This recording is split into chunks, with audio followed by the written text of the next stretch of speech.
The man in the shadows, the alien world of Velara Prime, shimmered under two suns.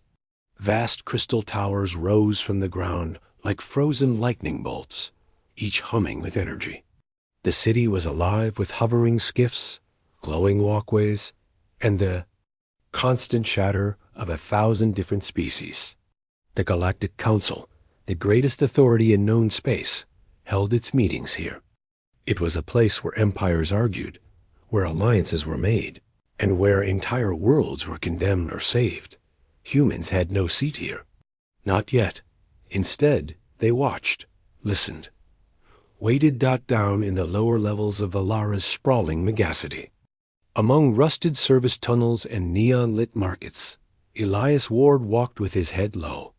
Once a soldier in Earth's defense corps, now a wanderer. He had scars along his jaw, and an old wound in his shoulder that flared when the nights grew cold. He wasn't here for glory. He was here because Earth's time was coming, and he needed to know when. Velara was buzzing that week. Rumors spread like fire across the lower districts. Did you hear? The Council will debate Earth next cycle. They say humans refuse to submit. Earth is tiny, fragile. They'll be crushed. Elias heard every word. He kept his face calm, but his fists clenched. The Council thought Earth weak, backward, a species too new to survive among the stars. But Elias knew the truth. Earth had fleets hidden, growing, forged from necessity. Humanity had learned quickly that the galaxy wasn't kind to newcomers. Elias wasn't alone in the shadows. Your stride is too heavy, a soft voice said beside him. You walk like you want to be noticed. Elias turned.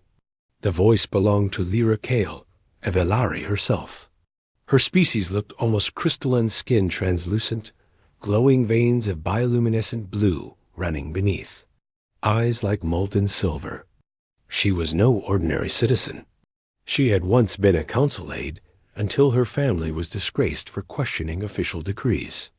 Now she survived like Elias between worlds, in the cracks of power. You're late, Elias muttered, adjusting his coat to hide the sidearm beneath. I had to lose a tail. Council enforcers, watch me closely. She leaned in. They fear what we know. And what we know is? Elias asked, though he already suspected, that the Council has voted in secret. They want Earth destroyed before it grows too strong. Elias felt the world tilt. It wasn't unexpected, but hearing it confirmed was something else entirely. They'll brand Earth as a threat, Lyra whispered.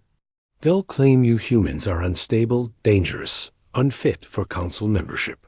Then they'll send fleets. Elias closed his eyes for a moment. He could almost see it.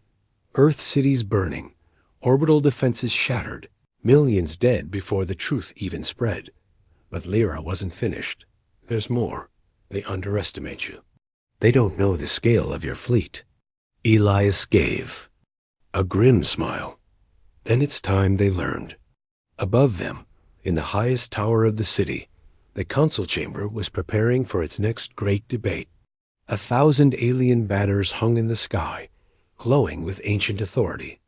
The stage was set, and soon the galaxy would watch humanity's fate unfold. Asterisk the council's verdict. The council chamber was vast enough to swallow mountains. Tiered platforms stretched upward, each occupied by representatives of a different species. They floated in grav chairs wrapped in shimmering robes, their voices amplified by crystal nodes. The air smelled of ozone and heated stone, for the chamber was alive with Power Dot at the center, the High Arbiter, a towering insectoid known as Corthiel, raised his clawed arms. His voice resonated like thunder. Today we judge the matter. Of Earth, a world of recent ascension, accused of instability, aggression, and refusal to submit to council oversight. The words rippled across the chamber like fire. Many species nodded, eager.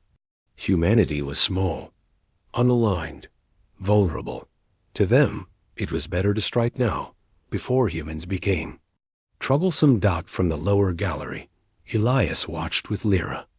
Hidden in plain sight among traders and minor envoys, he forced himself to stay still. Every instinct screamed to act. But this was not yet the time. One representative, a scaled reptilian lord of the Zyre Dominion, slammed his claw. Earth is a danger. Their warlike history proves it. Entire continents destroyed in their wars. Weapons of mass death forged long before spaceflight. They cannot be trusted. Others joined the chorus.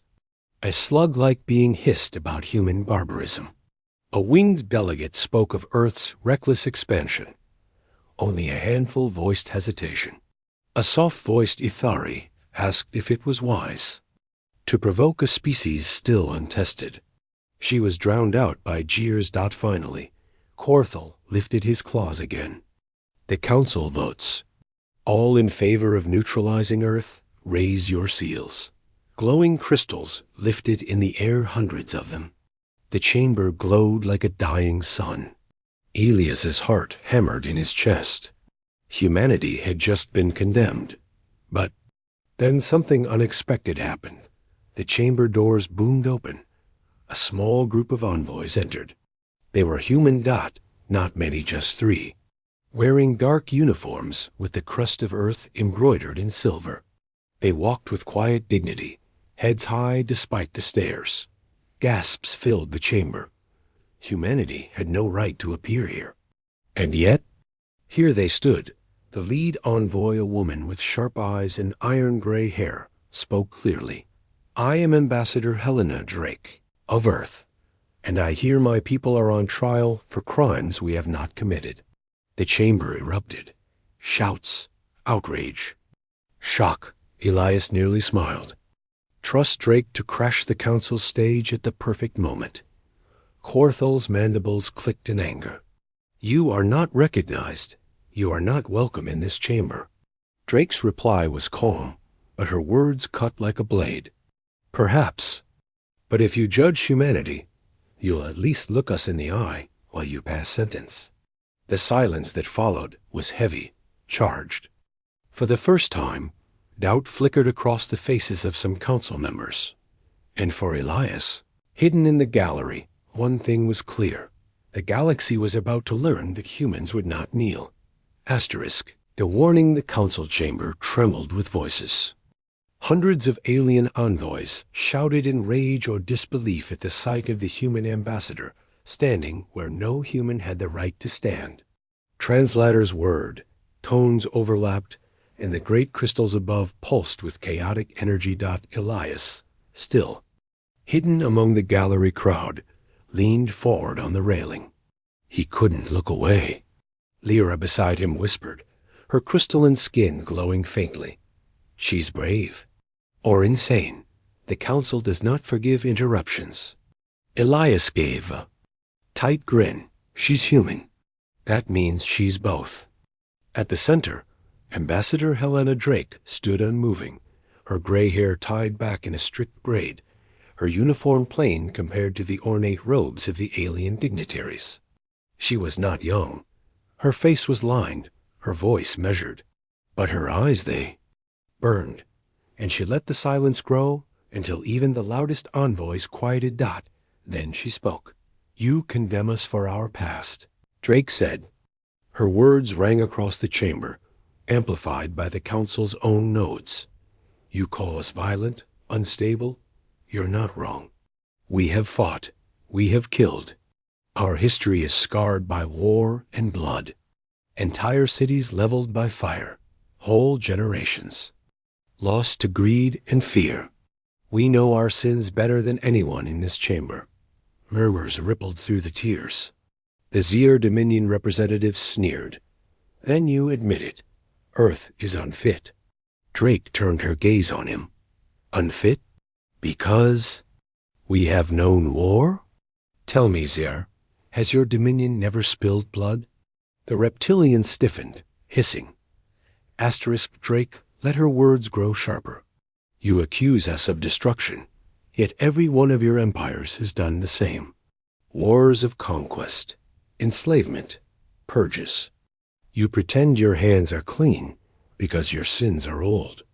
Ours are recent, so they frighten you. But do not mistake new scars for weakness. Elias felt his chest tighten.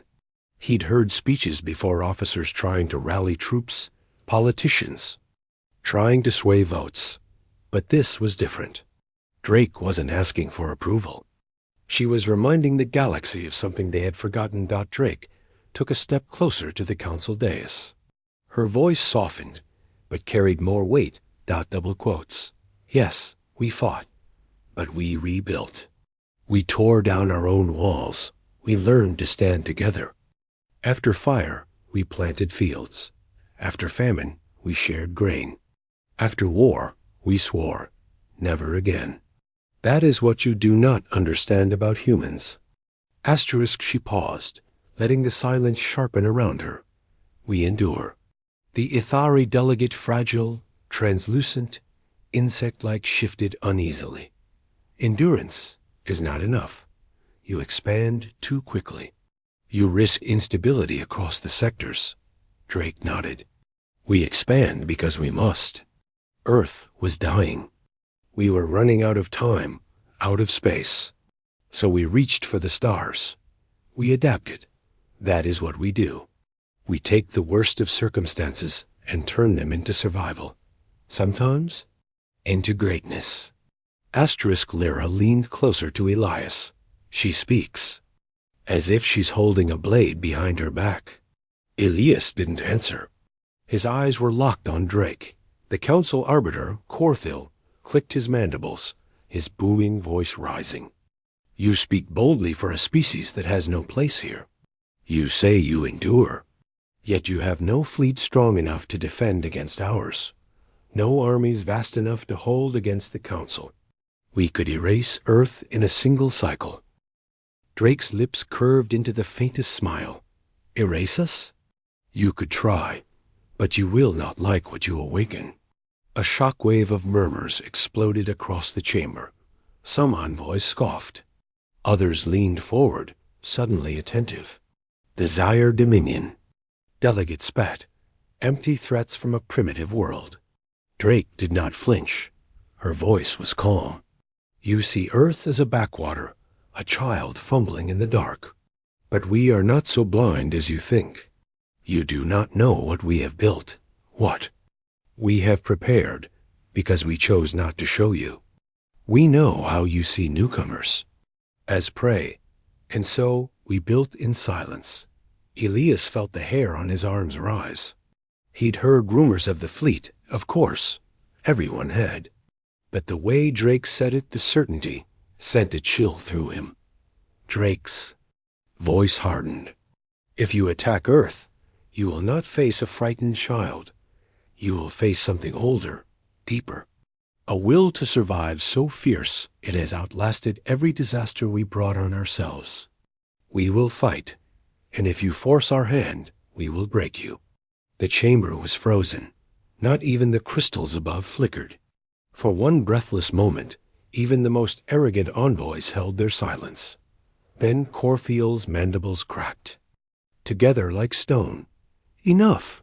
His voice thundered through the chamber. The council will not be threatened by primitives who trespass where they do not belong. Humanity has declared its own guilt this day. You admit to war, to destruction. You admit you are dangerous. He raised his clawed arm. The crystal seal above his dais flared red. The council votes now. Earth will be contained, its fleet destroyed, its worlds pacified. One by one, the seals across the chamber lit up. Crimson, dozens, then hundreds. A sea of glowing light condemning Earth to death. Elias felt his stomach twist. Even Drake, for all her steel, could not hide the flicker of despair in her eyes. Lyra gripped Elias's sleeve. It's done. They won't stop until Earth is ash. Elias's jaw clenched. He whispered through his teeth. Not if Earth strikes first. The last of the seals ignited. Corthil raised both arms in triumph. It is decided. The fleets mobilize at once. And above Villara Prime, in hidden orbital docks. Warships began to stir. Asterisk shadows of war. The undercity of Velara Prime stretched for miles beneath the glowing towers above. Twisted steel, neon-lit grime, and the acrid scent of burning fuel filled the tunnels. Here, the Council's opulence vanished. This was where the dispossessed, the smugglers, and the outcasts thrived or simply survived. Elias Ward moved swiftly, feet silent on the grated walkways. Lyra Kale limped slightly beside him, a streak of bioluminescence from a shallow wound running down her arm.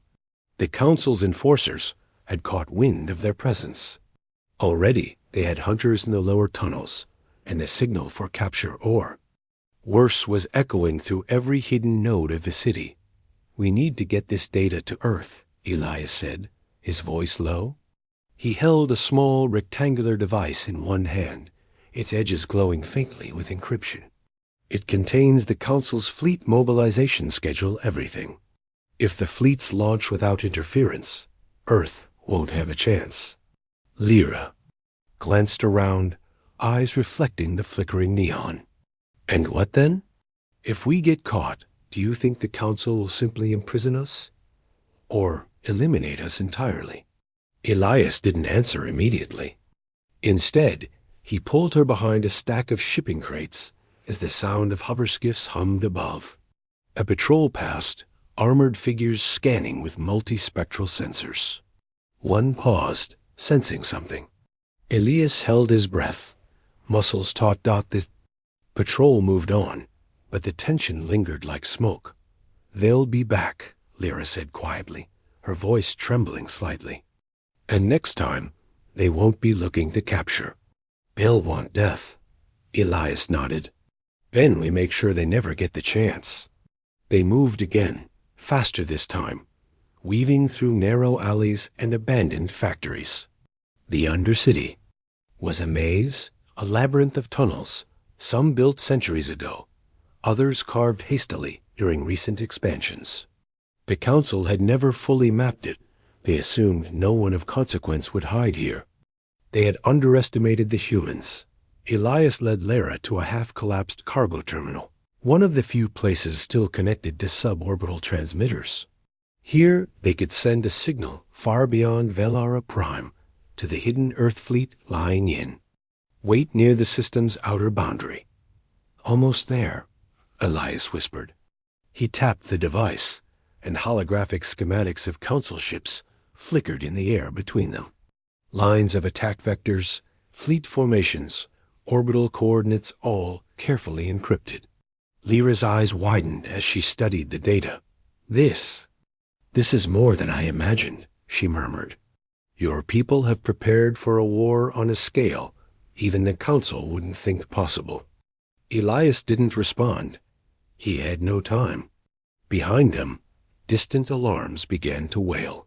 The Council knew. They were being hunted. Asterisk, a sudden crash echoed down the tunnel. Enforcers, 3 of them emerged, their armor gleaming under the neon lights. One of them raised a plasma pulse rifle. "Stop where you are," it commanded in the harsh, guttural voice of the Corthal. Elias reacted instantly. With a single, practiced movement, he slammed the nearby control panel. Sparks flew, and the lights flickered, casting shadows that twisted along the walls. Lyra ducked behind crates, pulling Elias with her. Shots rang out, plasma bolts scorching the metal floors. Elias rolled, pulling a compact blaster from his coat and firing in return. One of the enforcers went down in a burst of energy. The other 2 ducked behind support beams, trying to flank them. "Keep moving," Elias shouted. "There's a service shaft up ahead." They sprinted through a maze of crates and scaffolding, the echo of pursuit pounding in their ears. Lyra limped, but Elias kept her moving, gritting his teeth as pain radiated through his shoulder. The tunnels seemed endless, twisting and collapsing around them. Finally, they reached a maintenance shaft. Elias pried open a rusted hatch, and they slipped inside, dropping into darkness. The shaft smelled of oil and dust, and the only sound was their ragged breathing. "We can't stay here," Elias said. "They'll trace the signal eventually. I need to send it now." Lyra nodded, her veins glowing brighter as she worked to interface the device with the hidden transmitter. "It'll take a few minutes," she warned. "If anyone comes down here—" Elias didn't need her to finish. He was already scanning the shaft, listening. Then the sound came: metallic footsteps, heavier than expected, reverberating from above. Not just enforcers this time, something larger. Something mechanical. The hatch above rattled. A shadow fell across the shaft. The Council's new hunters, drones, towering in black, with glowing red optics, were descending. Elias's heart sank for a brief second.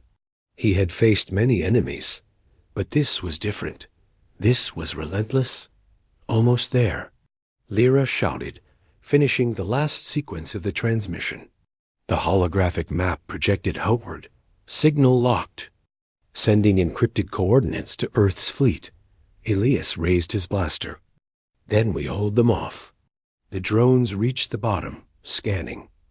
Elias fired first, each shot precise, each move deliberate. Lyra used her crystalline energy to emit bursts of light, disorienting the mechanical hunters. Sparks flew, metal, screamed under the pressure, and for a moment it seemed like they might hold. Then the largest drone activated a pulse emitter, knocking both Elias and Lyra off their feet. The device skidded across the metal floor, sparks spraying. Elias crawled, dragging it back to himself. "Lyra, get to the ladder," he yelled. "I'll slow them down." "No," she shouted. "We do this together." Elias hesitated, then nodded. They knew there was no choice. Together, they climbed the ladder, back into the narrow maintenance corridors above.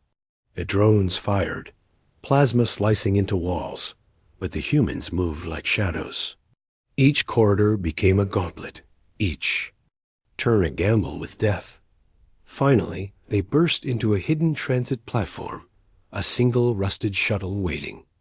Elias keyed the ignition, and the small craft roared to life, its engines shaking violently as it lifted off into the undercity tunnels, sparks flying from exposed conduits. Behind them, alarms screamed across Valara. Drones continued the pursuit. But the shuttle's engines kicked into a stealth mode, slipping past detection. Elias exhaled sharply. Signal sent. Lyra slumped against the control panel, exhaustion etched into her crystalline form. "If Earth doesn't respond—" "Earth will respond," Elias interrupted, his voice firm despite the tension. "They know. They always know when it matters." The shuttle emerged into the night sky, streaking past the luminous towers of Valara Prime. The city glowed below like a jewel, but the Council's wrath was awakening. Orbital weapons powered up, fleets began to assemble in distant docks. Valara Prime itself would soon be a battlefield, and the humans were the spark that would light the fuse. Elias looked at Lyra. "We survived this far. Now we need to survive long enough to see them arrive."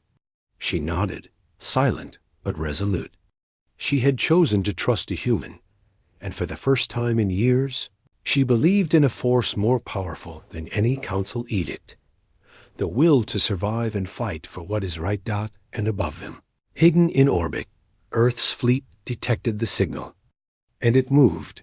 Cliffhanger.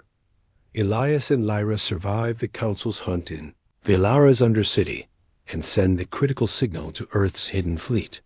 But the Council's forces are now mobilizing in full, and Valara is on the brink of war. Asterisk. The sky burns. The first light of Valara Prime's twin suns glinted off the crystalline towers, casting fractured rainbows across the sky. But above the gleaming city, the heavens were not peaceful. Shadows of immense shapes passed across the dew, light blotting out sunbeams as they drew closer. Elias Ward and Lyra Kale stood atop one of the lower spires, watching with disbelief. "They're here," Lyra whispered. Her translucent veins glowed brighter, pulsing like a heartbeat against her skin. Elias didn't speak. He didn't need to. Even from this distance, he could see the ships sleek, black, enormous, and unlike anything Velara Prime had ever built. Engines glowed a cold blue, and each vessel seemed alive, a predator moving with purpose and coordination. This was humanity. The fleet they had hidden for decades, now fully revealed. The Council's warships, stationed in orbit and docks, reacted instantly. Hundreds of ships roared to life, plasma engines flaring, shields activating, energy cannons powering up. For a moment, the two forces froze in the void above, as if sizing each other up. And the first strike came. A Council cruiser fired a massive plasma volley toward the nearest human frigate. The beam tore across space with scorching light, but it was intercepted before impact. A thin ripple of dark matter bent and absorbed the energy, dispersing it harmlessly across the vacuum. Elias's jaw dropped. They how? They've upgraded again, Lyra said, awe and fear mingling in her tone. These humans, they've surpassed even what we thought was possible. The human fleet moved like a single organism. Small attack drones swarmed. Ahead, invisible to most sensors, dismantling Council defense grids before the main ships arrived. Adaptive shields blinked as Council lasers struck, failing to penetrate. Each human warship's hull seemed to shimmer and shift, anticipating attacks before they were fired. On the lower spire, Elias could hear the faint hum of the city's own, monitoring systems struggling to track the battle above. Civilians had been evacuated, or at least moved to underground shelters, but even so, panic gripped the Megacity. Elias, look! Lyra pointed to a Council flagship, the largest vessel in orbit. It raised its massive ion cannon to fire. Its energy beam crackled, threatening to vaporize everything beneath it. Before it could strike, a human battleship darted forward, sleek and angular. In a single pulse, it released a swarm of microdrones that attached to the cannon's surface. The weapon erupted in a shower of sparks and molten metal. Council officers on the bridge screamed, helpless as their flagship began to lose control. From above, a human flagship, the Intrepid, turned its massive dark matter cannon toward the Council fleet. The weapon fired in a single, concentrated beam. Where it hit, Council ships disintegrated almost instantly. No explosion, no screaming, just a bright flash and then nothing but drifting wreckage. Elias swallowed hard. They're erasing them. Lyra's voice was barely audible. Not just defending, attacking. They're not here to negotiate. In the skies, the battle escalated. Council frigates attempted coordinated strikes, but the human fleet moved faster, striking with surgical precision. Shields adapted, drones countered, and weapons overloaded.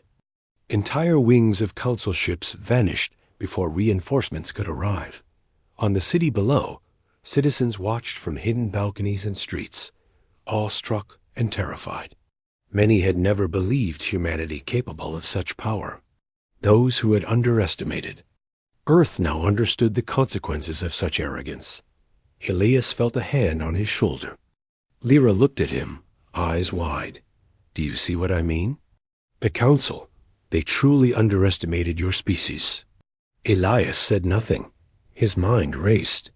Each human strike was precise, almost artistic, but he knew it was also a warning. The message was clear. Earth did not come here to negotiate, but they had the restraint not to obliterate Velara itself. Then the unexpected happened. From the far side of orbit, Council reinforcements appeared. Massive dreadnoughts, unseen until now, surged forward with concentrated energy cannons. They fired, beams slicing through the black void, aimed directly at the city below. Elias grabbed Lyra's arm. They're going to target Velara Prime. Lyra's veins flared bright. If they destroy the city, millions will die. The human fleet responded immediately. Ships split, forming protective barriers between the Council dreadnoughts and Velara Prime. Interceptor drones swung the energy beams, dissipating them into harmless plasma clouds. Smaller human craft moved beneath, picking off Council fighters that had tried to breach defenses. Elias watched, heart hammering, as the human fleet's strategy unfolded. Protect the innocent while annihilating the aggressors. Every movement was calculated yet adaptive, as if the ships themselves thought and coordinated together. A massive Council warship, larger than any city block, tried to escape, heading toward the outer orbital docks to regroup. Without hesitation, 2 human destroyers flanked it, firing synchronized dark matter torpedoes. The Council vessel shuddered, shields failing, and exploded in a cascade of molten debris docked from the lower spire. Elias and Lyra could feel the tremors of the blasts through the city's foundations. Windows shattered, alarms screamed, and yet no one panicked in the underground shelters. Earth's fleet had calculated every risk. This is overwhelming, Lyra whispered, awe turning to fear. The Council, they thought they were powerful. They thought they controlled the galaxy. Elias clenched his fists. They were wrong. But even in victory, Elias sensed the danger. The Council was still alive. Its leaders still commanded. Forces and hidden systems. And for every ship destroyed, dozens more were en route. Earth's fleet could not strike everywhere at once. The battle had only begun. Then a flash appeared on the horizon, a Council flagship activating a massive warp. Core preparing to retreat. But Elias noticed something alarming. Its warp signature was unstable, radiating dangerous energy. They're going to try something desperate, he muttered. Lyra's bioluminescence brightened in alarm. A doomsday device? Elias nodded grimly. Or worse, if they detonate it near Velara Prime, even the human fleet might not save the city. The twin suns glared off the crystalline towers, painting the city in gold and blue, while above, humanity's fleet continued its relentless advance. Each strike was precise, devastating, but each had to be measured. The humans were fighting not just to win, but to protect. Elias turned to Lyra. Prepare for the next wave. They won't stop. And neither will we. Above them, the skies burned, with fire, plasma, and the cold blue glow of humanity's might. Asterisk, the choice the sky above Velara Prime was a battlefield of fire and light. Human warships glided with precision, annihilating Council fleets, while below, the city trembled from distant explosions and shockwaves. The twin suns cast fractured shadows across the crystalline towers, illuminating the destruction, yet the city itself remained largely intact thanks to the careful shielding and protective strategies of the human fleet. Elias Ward and Lyra Kale moved quickly through one of the underground transit tunnels. Lyra leaned on Elias for support, her crystalline veins still pulsing from the adrenaline and strain of the last battle. The Council's forces had regrouped, and reports indicated they were preparing a desperate counterstrike. They're panicking, Lyra said, scanning the tunnel walls for surveillance sensors. But they still control the Council chambers. If we want a real end to this, we have to go there. Asterisk Elias nodded. Then we finish it from the inside. The chamber loomed above them like a jagged crown, towers of crystal and metal piercing the sky. Security drones patrolled the exterior, but the humans had taught Elias one thing well: improvisation. They moved like shadows, avoiding sensors, scaling service ladders and maintenance corridors until they reached a hidden access point. Into the Council's chamber itself. Inside, chaos reigned. Council delegates argued violently. Some trembled with fear at the overwhelming destruction of their fleets. Others clutched ancient protocols, insisting humanity could not be trusted. Corthal's mandibles clicked in frustration as he banged a claw against the dais. Enough! The humans cannot be allowed to dictate terms. Your fleets are in ruin, shouted one of the Ithari delegates. You cannot continue. Stand down, or your people will die. Asterisk Elias and Lyra moved silently along the upper catwalk, weaving between holographic projectors and floating banners. They were close enough to hear the heated debate, and Lyra's heart raced. She had spent years navigating council politics. Even she had never seen it unravel like this. Elias whispered, "It's time they understand who humanity really is." He activated a small transmitter. The holographic display flickered, projecting the Earth fleet's position, the scope of their power, and crucially, their intent to protect civilians, not destroy planets. The image expanded across the chamber, shining light on every astonished face. Asterisk, observe, Elias shouted. These are not raiders. These are not conquerors. They are defenders. And they are here to give you a choice. Gasps echoed across the chamber. Delegates fell silent, all eyes turning toward the hologram. Asterisk. Corthal's mandibles clicked sharply. You dare speak here? You threaten the council? Elias met the arbiter's gaze. No, I offer you a choice. You can surrender the offensive fleets. Stand down, protect Velara Prime, and engage in negotiation. Or continue your reckless attacks, and humanity will respond decisively, without hesitation. The council members whispered among themselves. Division had begun to take root. Some species shocked at the human fleet's restraint began to plead for negotiation. Others, still clinging to pride, shouted for war. From the catwalk, Lyra could see a group of younger delegates moving toward the control panel, trying to override the holographic projection. Elias acted instantly, activating a local energy pulse. That knocked their equipment offline. Sparks showered the chamber, startling the delegates into silence. Listen to reason. Elias shouted, This is not a game. Your warships are destroyed. Your fleets are decimated. Yet not a single human ship has harmed Velara Prime itself. You have a chance to stop before more die. Choose wisely. Silence fell. Then, unexpectedly, one of the Zyre Dominion delegates, the reptilian lord who had condemned Earth from the start, bellowed, We will not kneel to primitives. We will continue the fight. Before Elias could respond, an alarm blared through the chamber. Corthal's own sensors had detected movement. A massive council warship was activating an unstable antimatter device, a last desperate measure meant to annihilate the city below and all humans orbiting it. Elias's stomach turned. That's it, he muttered. They're willing to destroy everything rather than surrender. Lyra's light flared bright. If that detonates near Velara Prime, millions will die. Elias glanced at the holographic projection of the human fleet. They were already reacting, maneuvering into a defensive formation. They're going to intercept it. But we have to help the council see reason before it's too late. He leapt down to the floor of the chamber, Lyra following, facing the arbiter directly. Corthal, stop this. You don't need to die.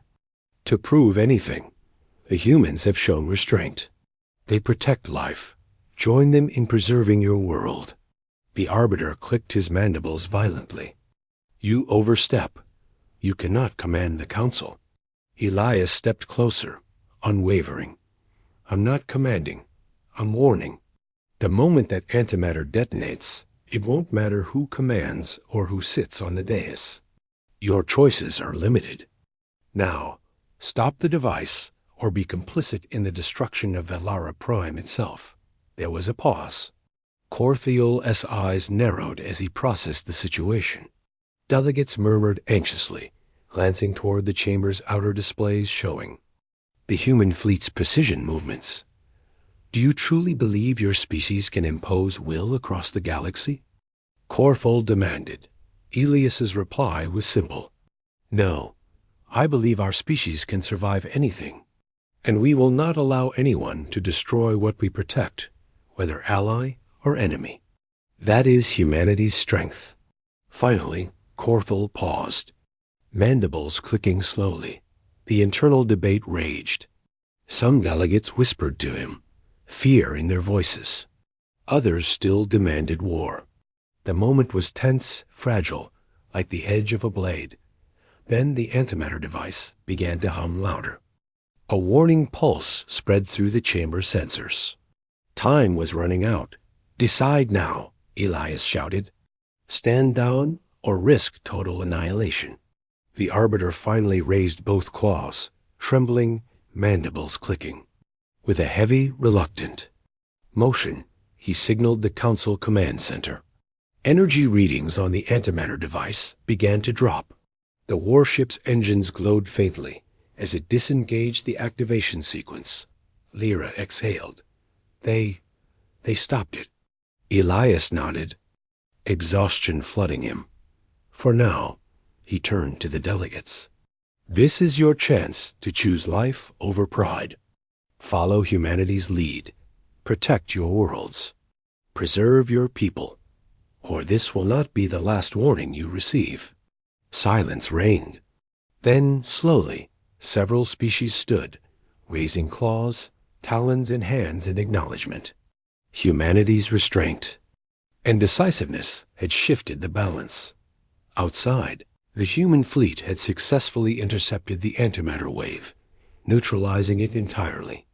The city below trembled, but remained intact. The sky was still streaked with energy and fire, but the worst had been averted. Elias and Lyra exchanged a look, exhausted, bloodied, but alive. For the first time that day, hope glimmered. You did it, Lyra whispered. No, Elias replied.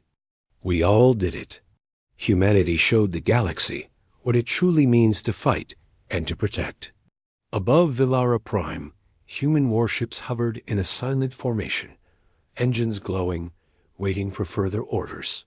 Below, the Council delegates reconsidered their stance, and for the first time, realized that fear was not the only path in the galaxy dot and in that fragile silence. One truth remained clear. Humanity had arrived, not as conquerors, but as a force that demanded respect and could not be ignored. The dawn of humanity. The skies over Villara Prime had cleared.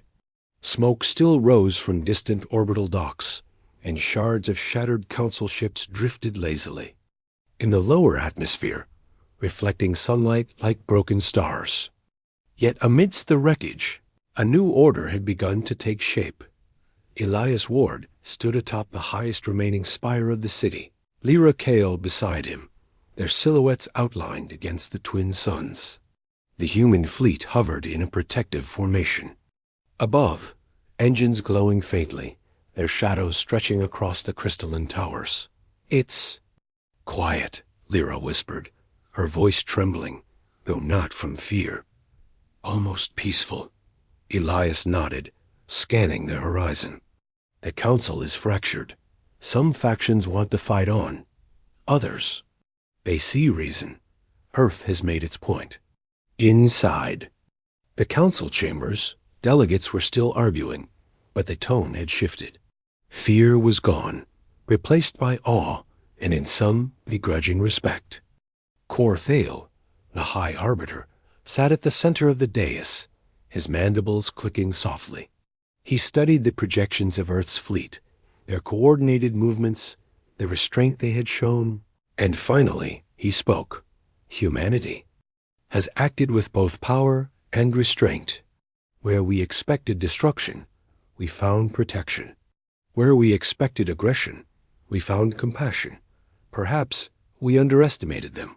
A murmur rippled through the chamber. For the first time, the Council's voice was unsure, humbled. Meanwhile, Elias and Lyra had moved through the shattered corridors, speaking to delegates who had witnessed the fleet's actions firsthand. Lyra's knowledge of council politics was invaluable. She explained what humanity had demonstrated, not just superior firepower, but a code of honor, a willingness to protect even those who opposed them. A young Velari diplomat approached, trembling. You could have destroyed us all. Yet you didn't? Why? Elias looked at her, exhaustion in his eyes but unwavering resolve.